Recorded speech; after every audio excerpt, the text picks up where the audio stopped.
the conflict between Israel and the Palestinians the revival of an ancient conflict recorded in the Bible? The nation of Israel is a resurrected nation. What if there was going to be a resurrection of another people, an enemy people of Israel? The Dragon's Prophecy, in theaters October 6th and 8th. Streaming and DVDs available October 9th. Get the film at thedragonsprophecyfilm.com. Hi, everyone. I'm Danielle D'Souza Gill. I'm so excited to be hosting Dinesh's podcast today. I hope you all are ready to watch The Dragon's Prophecy coming out in theaters. Make sure to go to the website and get tickets. It's going to be in theaters next week, and that's it. Only in theaters next week. After that, the only places you can watch it are streaming or DVD. So if you want the theater full experience, going with friends, make sure to go to thedragonsprophecymovie.com. Make sure to check it out. If you can't find it, you can always go to one of Dinesh's social media pages. Go to Facebook, Instagram, X, and you can click through there to find it. But today we are going to talk a little bit about the threat of radical Islam. We're going to be talking about Sharia law. We're going to talk about Christian persecution in Nigeria, and we're going to talk about what is happening in the West today. What is kind of our biggest battle ahead of us? And then we're going to have a little surprise guest from someone who you may all know and like, aka Dinesh will be our guest today. I'm going to ask him a little bit about the movie. We're going to get some behind the scenes information on what it was like making the film.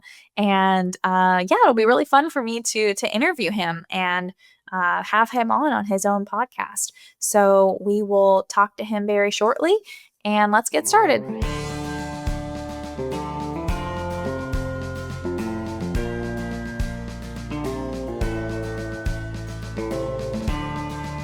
America needs this voice. The times are crazy. In a time of confusion, division, and lies, we need a brave voice of reason, understanding, and truth. This is the Dinesh D'Souza podcast. Since the election last year, a greater number of Americans have been openly rejecting many of the brazenly degenerate tenets of woke culture and giving conservative ideals a fair hearing. There's a sense that the culture is healing, or at least on the road in that direction. The fever has finally broken, and we are now moving on from wokeness as a nation. We are moving on from the leftist madness, from the confusion, from the mere novelty, the chaos, whatever it was that occurred during the dark days of wokeness.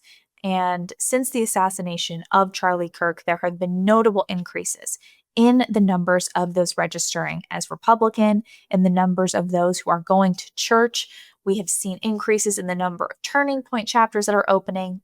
Even far left bastions in media and Wall Street have either chosen to be more nonpartisan or to openly embrace conservative ideas. And by conservative, I mean tradition. For all intents and purposes, it is the cultural power of the political left that is waning. In the wake of Charlie Kirk's assassination, many more Americans have been converting to Christianity, choosing to investigate Christianity, choosing to open a Bible and see if it is something they are interested in. They are curious about what it means to have a traditional life, whether or not they want to get married and start a family and do all of those things that the left kept telling us was not cool. Now, all of a sudden, those things are cool again and are coming back into the culture. So we need to make sure this is not something that becomes a moment or something that's only right now, but is long lasting, something where we are really rebuilding our culture for generations to come. But even before his assassination, there was a noticeable uptick in Christian conversions throughout the country. It's good that we are winning the cultural fight against the left and that many young people are turning back to God. It's good that in the process we are becoming not just more Christian, but we are becoming more confidently Christian and more truly devout in the way that we are pursuing that. Because you could say, America's was Christian, even these last however many years, but how many woke churches did we see? How many people were, maybe Christian in name only? And so now we're seeing people, I think, actually re-examine themselves, re-examine their faith, and perhaps renew it or again, investigate something new. Perhaps they hadn't been exposed to it before. As much as we would like to declare victory and sit on our laurels right now because we feel like things are going in the right direction, I have a not so great feeling that we shouldn't be celebrating yet, because leftism is not our last opponent. For lack of a better term, you could say that leftism is not gamer culture, as gamer culture would call the final boss. Leftism is still around, and they are still more radical than ever. They recently have been championing Kamala Harris again. We saw recently Rachel Maddow was interviewing her and praising her. And of course, the new favorite on the left now is Zohran Mamdani, the communist running for mayor in New York as the Democrat nominee. And so the left is just becoming more radically left. They're leaning into leftism, and I don't even see an off-ramp for them. And so really the solution is a lot of people are just off-ramping from the Democrats because the Democrat Party has just gone off the deep end. And so we need to think about the fact that mass deportations barely started before a certain other migrant class in America started flexing its muscles against our culture. It's almost as if they sensed the vacuum forming within the removal of violent gang members and criminals. Once those illegals were removed, they started to fill a void. Maybe you have noticed, but in places like Minneapolis, Dearborn, Michigan, Philadelphia, Plano, New York, there have been massive demonstrations, militant gatherings, streets blocked off with loudspeakers for Muslim prayer.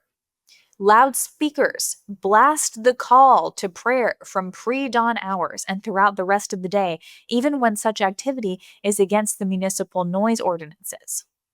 Those cities I just mentioned are famous American cities, some of which have major significance in our nation's history. But there are many other Islamic enclaves developing across the country in places like Florida, California, Washington, D.C. You haven't heard how both the inmate and guard populations in the D.C. prison is majority Muslim? The observation is admittedly anecdotal, but it comes from the inside. And that's the kind of scuttlebutt you miss when you don't befriend your local January 6ther. At any rate, the idea that even our nation's capital is becoming this place where we have an Islamic hotbed is cause for alarm, because we aren't just talking about a religious affiliation. These cities allowing mosques to violate noise ordinances is a good example of the mindset of a faith that believes Muslims and non-Muslims must live according to different laws. We have seen that radical Islam is not a faith that imposes certain restrictions like fasting and halal food on its adherents alone. It also requires Muslims to treat non-Muslims in ways that are quite harsh. In a Muslim-majority society, any non-Muslim, be they Christian, Jew, Hindu, Buddhist, atheist, is by law a second-class citizen. For example, in radical Islam, you are still allowed to own slaves, so long as they are not Muslim. That was a big deal the last time Islam started conquering Europe, because captured Christians were enticed to convert to Islam in order to purchase their freedom. That freedom, however, is only a matter of speaking. You see, the Western idea of freedom is in many ways antithetical to radical Islam. The systems of freedom and democracy developed by the Christian West are not considered ideal in Islam. Sharia law is completely diametrically opposed to Western civilization. Sharia law perceives itself as a kind of divine law and therefore superior to man-made laws, like our Constitution, for example. Much of the concern about the establishment of Sharia law enclaves in the West centers around the creation of certain areas where American laws are abrogated in favor of Sharia law. Laws that require women's heads to be constantly covered or to wear a burqa. Laws that require non-Muslims to pay the local mosque a tax. Laws that ban the sale of alcohol and pork. And it's not a secret that both abrogating and expanding the territory where Western Christian ideals aren't allowed is also part of the plan. In the US, in Germany, and in the UK, plans to replace the native populations of those countries are tied directly to plans to replace Western forms of law and rights with Sharia law. It's the concept of personnel is policy on a civic scale. Today, we non-Muslims can pass any laws we want, banning the implementation of Sharia law. But if we become a voting minority in a decade or two, such laws will simply be removed by the majority Muslim populace. That replacement is being plotted through two vectors. One is mass migration, legal or illegal. There are many examples of the intersection between growing migrant populations and the promotion of anti-democratic, anti-Christian, anti-Western policies and the politicians who push them. Politicians like Rashida Tlaib, Ilhan Omar, and Zoran Mamdani are proof that this strategy is being carried out before our very eyes. The other replacement vector is birth rate. When divided up by religion, there's evidence to support the idea that Muslims have a higher birth rate than people of other faiths. One Islamic scholar in Sweden claims that Muslim women have as many as 7 children per family on average, and will thus overtake the native Swedish population in roughly 10 years. Last week, Dinesh did a really good interview series with son of Hamas, former Palestinian militant Mossab Hassan Youssef. In that interview, Youssef pointed out that currently Muslims account for approximately 25% of the global population. This is a number that has been steadily increasing, according to Pew, and the largest world religion currently, which is Christianity, only stands a few percentage points away at roughly 31% of the global population. But as Youssef said, you don't need a majority to run things, and even a local population of only 10% can have an enormous impact. So let's look at this. We just looked at a portion of the world population that harbors radical ideas towards the treatment of women, as well as what can be described as an institutional disdain for Christianity, for the West, for freedom of speech. This demographic sees the American Constitution as flawed, as our systems, and as being in dire need of Sharia law. And to top everything off, they're growing in numbers globally and are openly planning to replace our people, our laws, our religion, and customs. It sounds pretty bad. Well, there's more. Up to now, we've been talking about, let's say, vanilla version of radical Islam, but actually there is a worse version of radical Islam, and it has existed for a while. And unfortunately, terrorist groups are actually hiding still out there and are torturing Christians. We have seen the just unfathomable slaughter of Christians in Nigeria. It is one of the most persecuted areas to be a Christian today. And I think that the Holy Spirit is very strong there, because there are many Christian martyrs, people who lose their life and are tortured because of their faith. And I know a lot of people are not covering this. A lot of people are afraid to talk about it because people are afraid of radical Islam, which makes sense. But we cannot not speak out. If we are Christians, we have to speak out for Christ and speak out for our faith and speak out for the martyrs who have lost their lives because they refuse to denounce Jesus Christ. And when we look at this radical ideology, when we look at these gruesome acts of violence to achieve their utopian goals, and I'm talking about something that's very evil, where Christians are killed and are persecuted for their faith. Youssef, if you didn't see the interview, is someone who is son of Hamas. So his father was one of the founding members of Hamas, and he left it. He's converted to Christianity. He is completely, I think, has a fatwa on him from his father, which means that people are under Sharia law allowed to kill him because of his conversion to Christianity. And we've seen people like this stand up for their faith, and they refuse to denounce Christ. So under this form of political brainwashing, where somehow people think this is okay, or somehow people think that this is something we should let slide or not discuss, just shows how many of us in the West, are blind to the real threat before us, which is the persecution of Christians. It is now becoming much more controversial to be Christian, certainly in the West, but definitely in other parts around the world. And we can't take that for granted. A lot of us think that, being Christian is just kind of being a nice person and just, believing in Jesus and going with the flow. No, that's not what Christianity is. Sometimes Christianity is extremely difficult, and sometimes it is hard to follow and be a Christian because of Christian persecution. We saw this with the early Christians. I talked about this yesterday on the show. If you saw it or listened, I talked about how early Christians were persecuted. Some of them were crucified. Some of them were burned. And this form of attacks on Christians we are seeing even today. And some of the killings in Nigeria have just been reminiscent of the fact that Christians have been tortured for 2,000 years. So we cannot forget that. We cannot be complacent. And I say this because I think in America, it's easy for us to be complacent and to feel comfortable and think, oh, it's fine. Who cares if there's Sharia law? Who cares if, everybody believes all this weird random stuff? Well, what is the ideology behind that belief, though? Let's unpack what that is. Because if you think about what that is, it is diametrically opposed to Christianity, to democracy, to freedom of speech, human rights.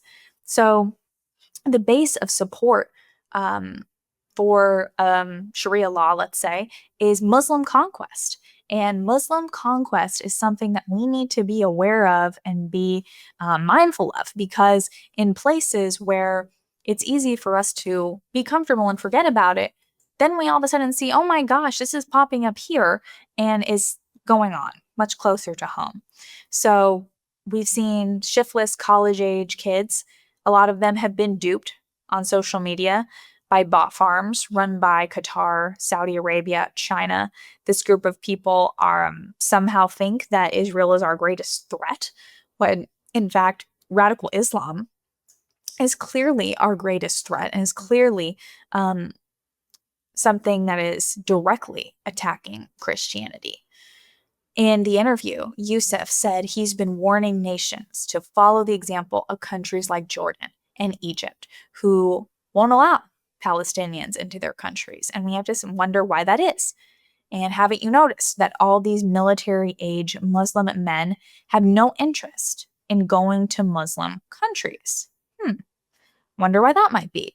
They actually want to go to Christian Western countries. Why would that be? Because they want to topple it. They want to take it over. They want to infiltrate. And there are many countries. There are many Muslim countries all over the world, especially in the Middle East and Asia. But why do they want to bring Sharia law to Europe? Why do they want to bring it to Texas? Places like that. Because they know that these are centers of Christianity. These are places where their views are not the majority. So if they can infiltrate, if they can get in there, then that will be a big win for them. So we need to, as Christians, be aware of, first of all, that this is happening. And second of all, not become complacent to the fact that, oh, we live in America, we live in a Christian country. That could slip away from us. That could cease to be the case. And the reason I bring up these persecutions in Nigeria is because they're sickening, and also because we could see some things like that occur here if it gets that bad. I noticed how previous Palestinian refugees allowed into Jordan immediately attempted to overthrow their king. Egypt has been increasingly hostile to the Palestinians because they represent a consistent national security threat. Not only are we allowing people who hold radical ideologies into our borders now, they're currently in the process of capturing our universities. We have extremely radical professors who are indoctrinating young minds with, honestly, borderline terrorist ideas. You may have noticed an increase in the number of voices suddenly in politics, even on the left. We talked earlier about Mamdani or Ilhan Omar. Ilhan Omar is an elected congresswoman. So that is just frightening. And to hear them talk, you'd think that oh, is this just some random weird person in the country? No, this person is literally in elected office. We have to remember, and we cannot forget the fact that if people show us who they are, that is who they are. No matter what. And so to kind of diminish it or act like it's silly or not a real threat is not smart on our part. And ultimately, it isn't even, let's say, Ilhan Omar herself's fault. It's the fact that we let in all of the constituents who vote for her. That's why she's there, because even if she wasn't elected, someone else from that area who has just as radical views as hers would be in that place. So immigration is really at the core of this, and that's illegal and legal immigration. That has led to this huge problem where we are choosing to torpedo our own nation from within by allowing people with radical Islamic views into this country. Politicians like the Squad, Zoran Mamdani, they are perfect examples of how radical Islam even turns into communism. Now, many people used to say, oh, how would these things be connected at all? Well, Mamdani knows that he can't just win based on Sharia law. And so communism or something like that might appeal to more people in New York City. A number of voices on the right have been encouraging his opponents to consolidate. We saw that Eric Adams dropped out of the race. However, this is really not totally relevant unless the Republican drops out, unless people, let's say, coalesce behind Cuomo to defeat Mamdani. There's not really much time left in the race. And even if they do that, honestly, Mamdani might win anyway. So we're not really in a good spot, honestly, when it comes to New York City. And this is a city that is sort of an emblem of America. It's certainly very liberal, certainly has a ton of problems, but that doesn't mean we should just write off places like New York City and say, okay, cool, why don't you all become communist over there? Why don't you just elect people like that? Because no, these are American cities. These are places that people from all over the country go to visit. They're places that people might go for an internship or take a job up there, maybe go to school. And if we give up our American cities and say, okay, the right's just going to be in rural areas, we've given up part of our nation. We can't let that happen. I mean, we still have a country, an American culture that I think can be recaptured. We even saw in the death of Charlie Kirk how many celebrities, how many sports teams were talking about it. So we can't just write off the culture or liberal areas of the country, because I think we actually are making inroads there. We are changing minds, and more people are leaving the Democrat Party as the Democrat Party becomes more radical. So I think what we're going to see going forward is these places like New York are just going to be off the cliff. And then these other places that are liberal may actually start becoming more conservative. For example, Florida has recently become more conservative. Swing states, I think we may have a good shot in keeping longer term. But anyways, when we look at Mamdani, he is typical of one of these kind of high profile, wealthier guys who's not really one of the people, but he somehow thinks he's a communist because he gets to be on top. He's planning on appropriating housing in the area, turning it into communal housing, all of this. Now, I guess this sounds really great to everybody, but what would end up happening to that city if this happened? Well, the answer is that it will be extremely unsafe. It will be extremely hard to do business. I imagine a lot of normal people will have to leave the city, especially people with young families, middle-class people, because it's just not going to be safe. You just aren't going to be able to live and work there. I imagine the people who are lower income aren't going to be able to leave. It's actually not that hard to move. I know sometimes as conservatives will say, hey, person, why don't you just move away from your liberal place, move to this conservative place? Well, sometimes people can't just move. They have a family, they have a job, they have life in a certain place, and it's not that easy to just move across the country. So some people, unfortunately, are going to be victim to the horrific crimes and the horrible things we see under this Democrat leadership in these sanctuary type cities. So anyways, you may be wondering where this is all going. What exactly does Christianity Sharia law have to do with the West's struggle to maintain its institutions? Well, I want you to take note that the forces at work behind the scenes are American leftists. Their common goal with Sharia law, with communists, radical left, their common goal is the dissolution of Western civilization and Christianity. They just find Christianity repulsive. They find Western civilization, which is built on Athens and Jerusalem, repulsive. They don't like it. They're triggered. And we can look back at the ravages of American leftism and see that it has indeed made us weak. Sometimes we've given in to them. Conservatives years ago, they'd be like, oh, that's okay. We'll let this one go. No, it's not okay. Because now we're in a place where atheism and radical leftism is the de facto view of the left. They've gone so far off the deep end that it's almost impossible to really find any common ground with them anymore.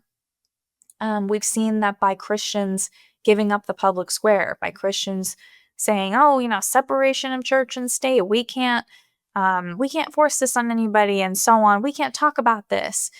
No.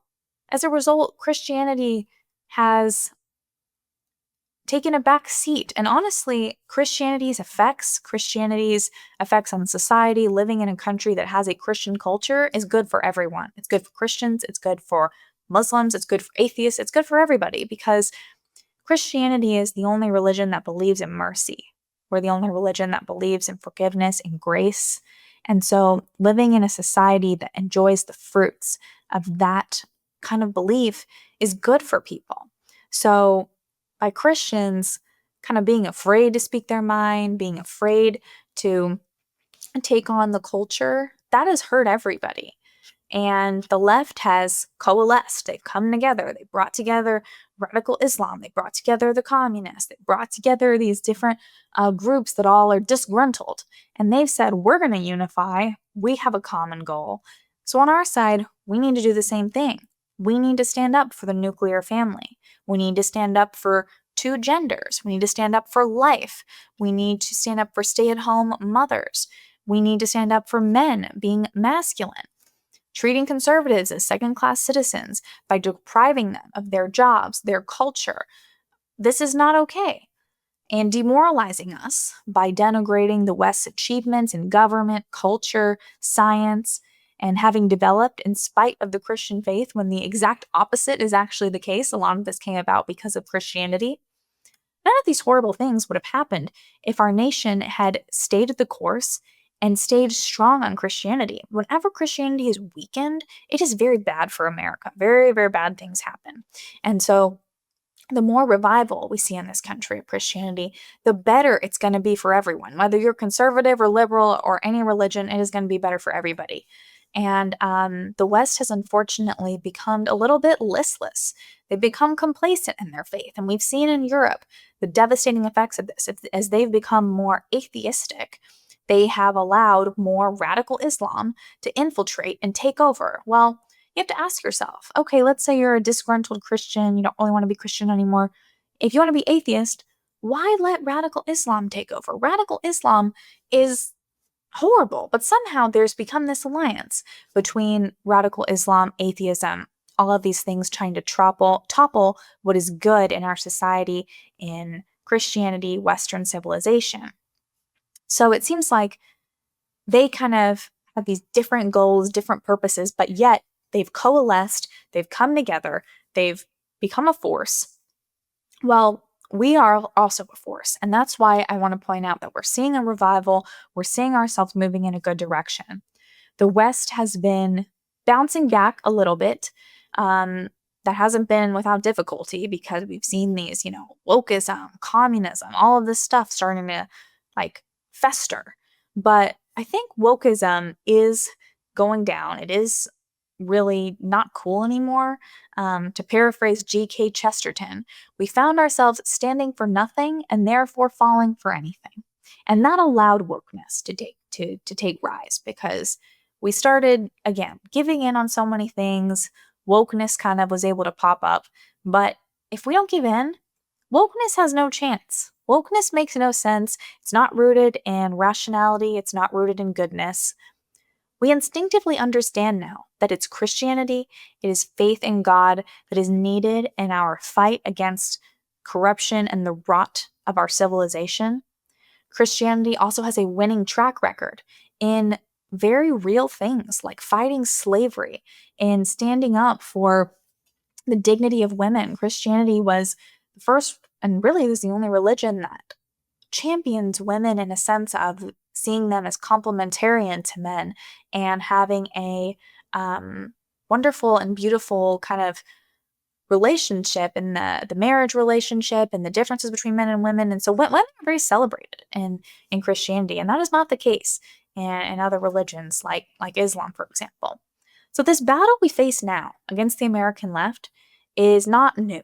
It's not this defining battle of our time. This has always been the case, where you have those who are on the side of Christianity and then those who are not. And we just need to be mindful of the fact that as we are being optimistic here, as things are getting better here, as we're seeing wokeness is dying, there are still Christians around the world who are being persecuted for their faith. And so we need to pray for them and keep that at the forefront of our minds today. And I'll just leave it at that. I know a thing or two about being targeted by the government, but hey, don't give them a reason to target you. Owing the IRS back taxes? Well, that's a good way to get targeted. Are your tax returns still unfiled? Did you forget to file for an extension?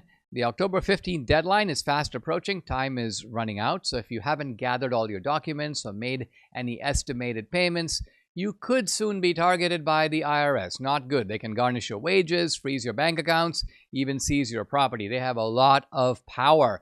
But there is help available. Tax Network USA. This is a nationwide tax firm. They have helped taxpayers save over $1 billion in tax debt. They've filed hundreds of thousands of tax returns. They've assisted thousands in reducing their tax burdens, and they can help you too. So don't despair and don't wait. Visit this is Tax Network, tnusa.com/Dinesh, or you can call 800-958-1000. You get a 100% free consultation. In one short call, the experts at Tax Network USA will guide you through some simple questions to determine how much you can save. Take action now before it's too late.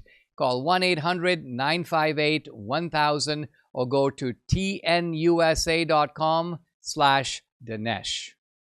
When I flip a container around and I can't pronounce it or recognize the ingredients, hey, I put it back. But look at these containers. This is Balance of Nature, fruits and veggies in a capsule. You're going to find these on a shelf in my home. And why? Because every single ingredient is a fruit or veggie plucked from the soil. No binders, no additives, no artificial colors or fillers. Just whole fruits and veggies, gluten-free and vegan-friendly. These harvested ingredients are freeze-dried into a fine powder using an advanced vacuum cold process to better preserve nutritional value. I can say with total confidence, I'm getting 31 ingredients from fruits and veggies. And by the way, if you don't like to take pills, well, just open up the fruit and veggie supplements, mix the powder into a smoothie, sprinkle it over your food, you're good. Join me in taking Balance of Nature every day. Use my discount code AMERICA. You get 35% off, free shipping, and plus for a limited time, a free bottle of Fiber and Spice. Here's the Fiber and Spice. It's great stuff, good for you, but you got to use my discount code AMERICA. Order online, go to balanceofnature.com, use the discount code, you get 35% off, plus a free bottle of Fiber and Spice. Once again, it's balanceofnature.com. MyPillow is excited to announce they're having their biggest 3-in-1 sale ever with a limited edition product, a back-in-stock special, and a closeout deal you won't find anywhere else. So here we go. MyPillow bed sheets, only $29.88. Wow, any color, any style, any size, even kings. Regular price $119.98, and now only $29.88. But hey, once they're gone for good. My towels, they're finally back in stock. Not for long. Get a 6-piece My Towel set. Regular price $69.98, now $39.98. And for the first time and only time, get their limited edition premium My Pillows made with Giza cotton and a designer gusset queen size, $17.98. Kings only $19.98. Also for a limited time, when your order's over $100, you get free shipping and also $100 in free digital gifts. So take advantage. Go to mypillow.com or you can call 800-876-0227. That's 800-876-0227. Use promo code Dinesh for the best offers ever. Quantities are limited, so order now. Go to mypillow.com and use the promo code DINESH Dinesh. Well, everyone, we have a surprise guest, as I mentioned at the top of the show, someone that you all know quite well. Our friend Dinesh is here to join us, and he is back with us, but we are actually going to interview him this time. So we're having a little bit of a switch of chairs here, but we are going to continue to talk about the film. This is called The Dragon's Prophecy. I'm sure you all have been getting your tickets because it comes out in theaters on Monday and on Wednesday. And so you don't want to miss seeing it in the theater to get the full experience of the theater. So we're just going to ask Dinesh a few fun questions. We're going to get a little bit of the behind the scenes details. I'm sure he has told you guys more about the themes of the film, but maybe we can hear a little bit about what it was like making the movie. As you know, I have not had the privilege of getting to go to Israel yet, even though everyone besides me has been many times. So what was it like traveling to Israel? You're now very familiar with the area. What are some things that jumped out to you immediately that made you think, oh, I really like to come film over here? Well, Debbie and I went for the first time in the end of 2022, and we didn't go by ourselves. We went with a big Salem gang of 300 people. Sebastian Gorka and I were the speakers. I remember, Danielle, when they first invited me, I was like, I can't exactly be like a tour guide because I haven't been before. It's going to be like new to me. But they were like, no worries. You and Gorka are just going to talk about political issues, international issues. We will have local guides. Now, when I got to Israel, I think the thing that struck me the most is that in today's world, the world is becoming so much more similar that you can go to other famous cities, Paris, Copenhagen, Zurich, and first of all, they all look the same. They look like cities anywhere else. They're interchangeable. There might be a few local old churches, but by and large, they're homogeneous. Now, Israel is not like that. When you get to Israel, you are actually in the land of the Bible. It is recognizably ancient, not just because of the ruins or monuments. It's the people. You know, we're seeing a kind of modern day miracle, which is that the Jews have come back. They look like the Jews who left. They wear clothes that look not that different from our picture of, let's say, the way that the Virgin Mary dressed, and the Jews who stand outside the Wailing Wall, a lot like the Jews who were there in Solomon's temple in Solomon's day. So you have this feeling that you are carried back in time, and that the descriptions in the Bible that you've learned about since a child are in some ways now more like in front of you. So it gives a kind of concreteness or reality to the Bible that I found very interesting. And this is before I even became exposed to any kind of biblical archaeology. I'm just talking about taking in the aroma and the scenery of the place. Mm-hmm. And then what kind of gave you the idea to end up making a film there? What was your kind of inspiration to begin with? Did it start with the archaeology, or was it reading Jonathan Cahn's book? Was it more of the political issues going on over there with Israel and Hamas? Or what was kind of the first thing that made you think it would be a good film? Well, the idea for the film came in three parts. So the archaeology, which we discovered initially in 2022, was fascinating unto itself. I've long wanted to make a film on Christian apologetics, but I always thought the apologetics I've been writing about before, life after death, the issue of the Big Bang and the origin of the universe, these kinds of things are not very easy to illustrate cinematically. But when I was in Israel, I was like, wow, there are seals and parchments and stones and inscriptions. There's a kind of visually interesting picture here. So I was actually initially thinking not of this film, but a film that would deal with the validation of biblical archaeology. And then, fast forward a few months, October 7th. Suddenly, we are drawn into this horrific attack. I'm looking at sort of the videos of this attack. They're kind of hard to believe that we would see these atrocities in the modern age. Not only that, they're filmed by the people who did it.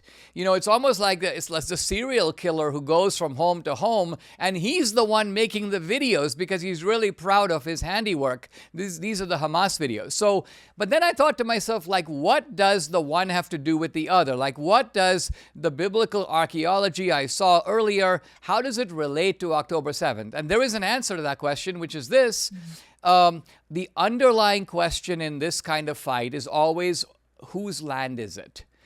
And it got me thinking philosophically about, not just about Israel, but like anywhere in the world, how do you get to own a piece of land? I mean, how do you get to take a piece of land, which is in the ground, God made it, put a fence around it, and then say, this is mine, and this is mine in perpetuity? So it got me thinking very broadly about the connection between the war and the biblical archaeology. So those are the two pieces of the puzzle. The third part came later. On my podcast, quite by chance, I had Jonathan Cahn on to talk about his new book, The Dragon's Prophecy, and I hadn't at the time even really read the book, which unfortunately sometimes happens because I'm doing a daily podcast. I get these books in the mail. I kind of skim them a little bit. I like to read them, and of course, after my conversation with Cahn, I went back and read the book carefully. But in the conversation on this podcast, you know, I'm listening to Cahn and I'm like, whoa.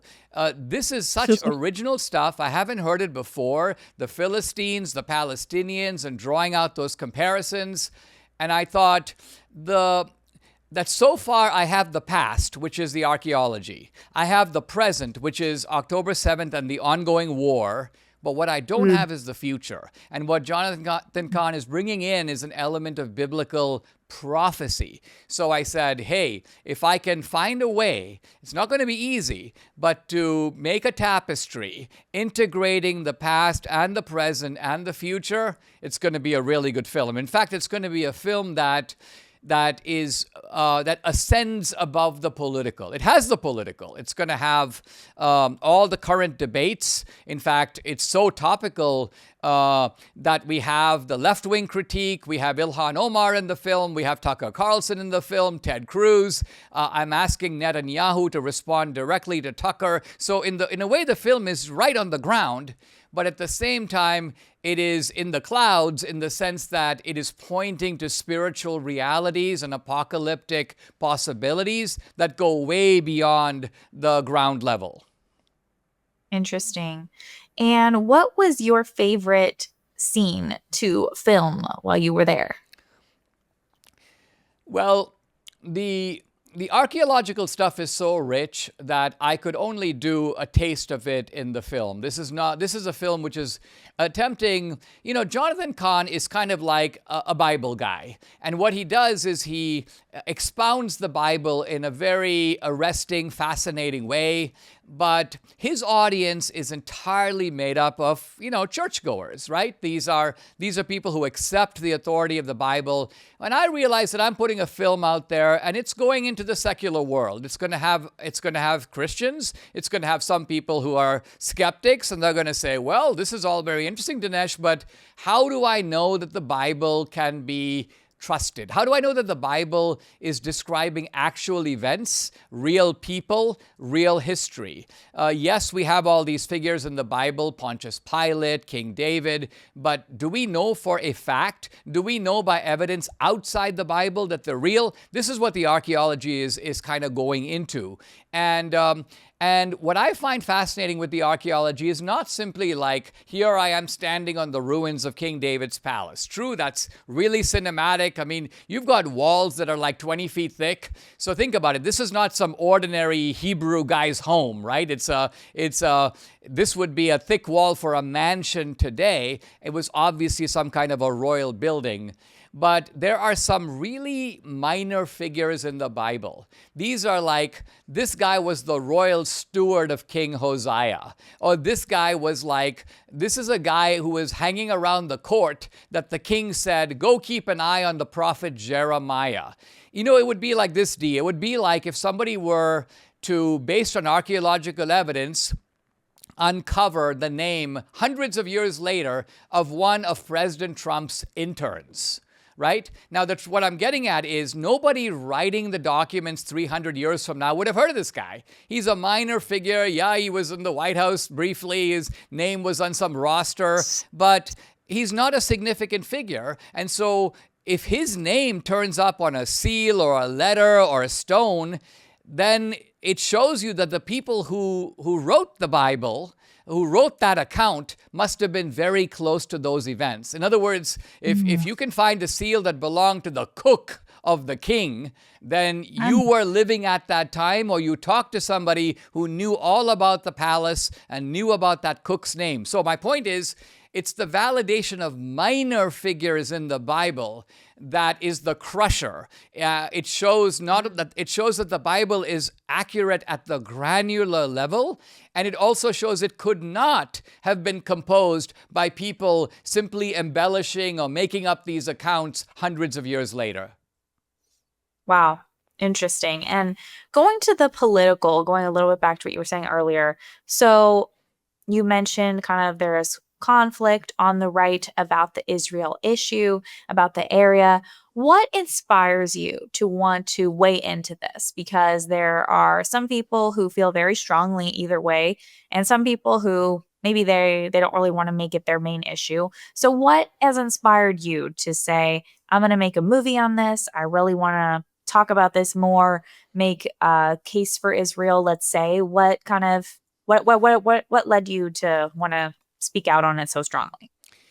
Well, I've done Christian apologetics now going back to the early 2000s. I've written 3 books about it, and I have very deliberately and carefully not gotten involved in denominational or internecine squabbles, by which I mean I defend, you could call it Nicene Creed Christianity. C.S. Lewis calls it mere Christianity.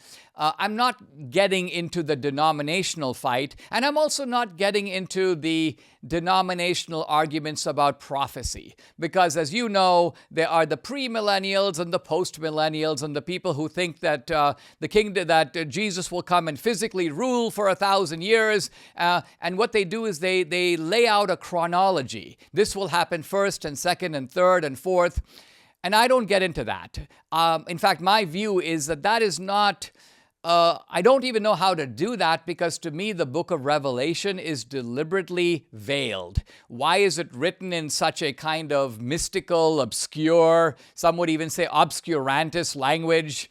We know somebody in common who says, well, John must have been really high when he wrote it, obviously being irreverent. But the point being here that I think that the reason the book is veiled is we are not expected to know the blow-by-blow of it. So my jumping into this debate is not motivated by taking sides between replacement theology and covenant theology. No. What I'm defending is the mainstream of Christianity. And the mainstream of Christianity is that we have an Old Testament and we have a New Testament, and the New Testament does not replace or abrogate the Old. Now, in Islam, by the way, there is a doctrine of abrogation, and the doctrine of abrogation abrogation just basically means repudiation. It means canceling out. And so in the Quran, you have like peaceful verses and violent verses. And some of these Muslim authorities will say, well, listen, the peaceful verses don't matter because the violent verses came later and they abrogate the earlier verses. So the new verses cancel out the old ones. There is no indication that this is true in the Christian understanding. The New Testament is engrafted on the Old. It is a fulfillment of the Old. God makes concrete historical promises, and he always delivers. And so when God says, I'm giving this land to Abraham and his descendants in perpetuity, he means it. he doesn't say I'm giving it conditionally. He doesn't say, Jews, you better do some good behavior or I'm taking it back. He gives it once and for all.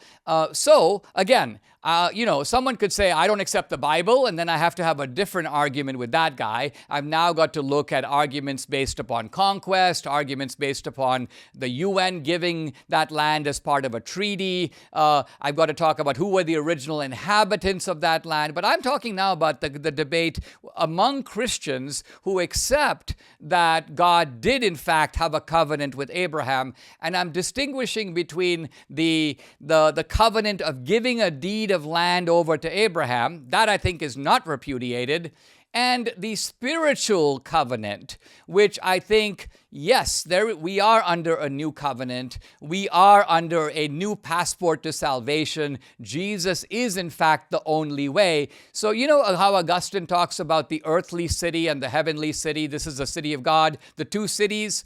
We have to distinguish the pledges of each of those. God makes earthly promises to an earthly people that he keeps. That's the city of man. And God makes heavenly promises. That's the city of God, and he keeps those also. So where replacement theology is right, they're right about the city of God. They're wrong about the city of man. God does, in fact, have a new covenant, and the new covenant does replace the old, but the New Testament does not replace the Old Testament. I mean, think about it. We don't follow Jewish rites and rituals. We don't eat Jewish food like matzo. We don't keep kosher, but we are expected to keep the Ten Commandments. We still revere Abraham and Isaac and Moses. We still revere the Hebrew prophets. Nobody would say something like, Isaiah and Jeremiah were on God's side, but God has decided to basically tell them to take a hike because ever since Jesus came. No, Jesus actually presents himself as the fulfillment of the things that those prophets foresaw and foretold. So the New Testament and the Old are like attached at the hip. They're inextricable, the one from the other. So I'm getting into the debate out of a desire to defend, again, the mainstream of Christianity against what I see to be not just politically poisonous, divisive for MAGA, bad for Trump, but really what I see as heretical and anti-Christian ideas masquerading as Christianity. Interesting. Maybe you can unpack a little bit more the threat of Islam, because I talked about that a little bit earlier in the show. And some of the things I was focusing on was the persecution of Christians in Nigeria. And we've seen a lot of just really horrific persecution going on there. We've seen Catholic priests who have been killed and Christians who refuse to denounce Christ and will lose their life because of that. So can you explain a little bit about, you mentioned there are violent verses, there are also peaceful ones. I usually refer to it as radical Islam or Sharia law, but what is it about maybe Islam that leads to the persecution of Christians? Okay, so there are 2 points I want to make in this connection. The first one is this, and this is coming straight from Jonathan Cahn. He says that one of the signs of the end times, well, one of them is the Jews coming back to their ancient homeland. Another that has not happened would be the rebuilding of the temple. But one of them is that there's going to be a double attack. There's going to be an attack by the dragon, which is the devil, and it's going to be on the Jewish people on the one side, and on what Khan calls the spiritual Israelites. That's you and me. That's the Christians. So the devil hates both. He hates the Jews as the kind of original people of God, and he hates the Christians who are the engrafted inheritors, if you can say, of the kingdom. And so when you see both happening at the same time, rising anti-Semitism to the Jews and vicious anti-Christianity, and notice where it's coming from, the same place. Radical Islam is attacking the Jews. Radical Islam is attacking the Christians. So it's not one or the other. It is actually a sign of the times that the attack is on both fronts. Now, what do the radical Islamists want? if it was that all they wanted is free Palestine, and if the Jews were like causing trouble for the rest of us because they were the root of why the Muslims hate us, then you can blame Israel. But the truth of it is that radical Islam comes out of the Arabian desert. The radical Muslims are in Saudi Arabia, they're in Egypt, they're in Pakistan, they're in Turkey. These people could care less about Palestine. They don't spend 1 minute of the day worrying about Gaza. Now, they use Hamas as a tool. If they can get Hamas guys to go blow themselves up, they feel great about it. But they are up to global jihad. And what that means is, why are they doing it in Nigeria? Here's why. A lot of these African countries, D, are basically poised. They're 50% Christian, they're 50% Muslim. But the reason that they get 50-50 is that the Muslims aren't converting anybody. They're just having like 6 kids. So the Muslims are increasing by, you could call it multiplication. But the Christians are increasing by conversion. And the Muslims are terrified of it. And so they are lashing out. They're beheading Christians. Why? Because they are fighting for control of those areas. And isn't it amazing that we in the West, we in the area of Christendom, pay no attention to what is happening to Christians in those regions, even though the radical Muslims are on a bloodthirsty rampage that makes anything that happens in Gaza look trivial and minor by comparison. So this, in my view, is why Jews and Christians need to be united in fighting radical Islam. And Israel is doing it with an effectiveness that I wish we knew how to do. Like, think about this thing with the pagers, right? You got all these terrorists. Hello, Abdul, you ready to go on your jihad? Bam! You know, the pager blows up in his face. And this is happening to 1,000 people simultaneously. I mean, I wish the CIA could do that, but it looks like our CIA guys are basically all in high heels going to DEI events. Wait, you're saying that the terrorist has a phone? And then it blows up on him. Right. I'm saying what the Israelis did is they planted an explosive device inside the pager so that all these radicals, as they are communicating with each other, their phones blow up. And so this is like a brilliant tactic that was used by the Mossad. I'm saying this is all great stuff. I wish we could do it. We don't even know how to do it. Israel is doing it. And I'm saying what we should do is appreciate this country that is fighting our fight in a very dangerous part of the world. Yes, absolutely. Well, we are out of time. So thank you for joining us on your show. And yes, your listeners will see you next time. Well, that wraps up today's show. If you enjoyed the show, I am Danielle D'Souza Gill. Make sure to find me on all the platforms. I'm on Facebook, Instagram, X, Rumble, YouTube, True Social, everywhere. So make sure to find me. I loved getting to be here today and yesterday on the podcast. Dinesh will be back with you guys for the next episode. And make sure to check out The Dragon's Prophecy in theaters only this coming week. That's it. So make sure to go get your tickets as soon as you can and tell all of your friends about it. Get a group together and head to the movies. Subscribe to the Dinesh D'Souza podcast on Apple, Google, and Spotify, or watch on Rumble, YouTube, and SalemNow.com.